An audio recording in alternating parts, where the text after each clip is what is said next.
Bonjour à tous et à toutes. Merci de votre fidélité à Immigration TV, le seul canal qui vous donne des informations venant directement du gouvernement canadien et de l'immigration canadienne. C'est aussi le canal qui vous accompagne dans vos démarches d'immigration, que ce soit une demande de permis de travail temporaire, une permis d'études, etc. De plus en plus de migrants tentent d'atteindre les États-Unis.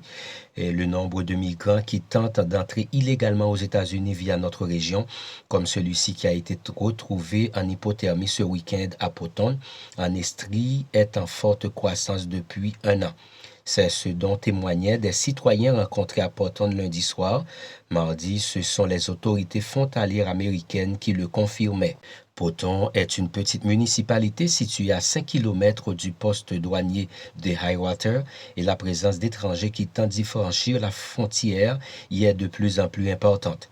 Contrairement à la situation au chemin Roxham où les migrants traversent pour venir au Canada, ici c'est l'inverse.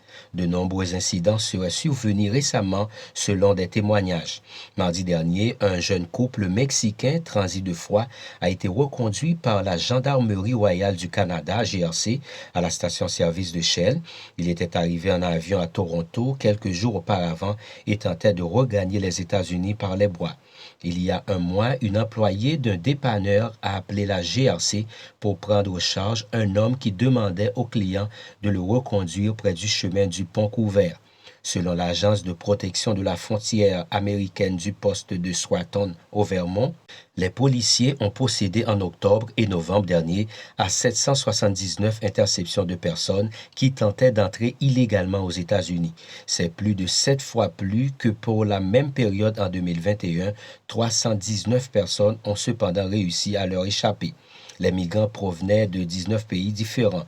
Les autorités ont déclaré que les migrants en provenance du Mexique étaient nombreux et certains d'entre eux avaient déjà été expulsés du pays à plus d'une reprise.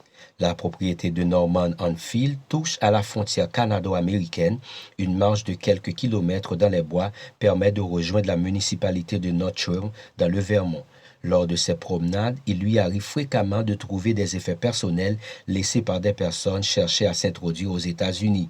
Les autorités américaines et canadiennes, inquiètes pour la santé et la sécurité des migrants avec l'hiver et le froid qui sont bien installés, demandent à la population d'être vigilante et de souligner toute présence suspecte dans le secteur. C'est la fin de ce bulletin d'information. Un grand merci à chacun de vous de l'avoir suivi.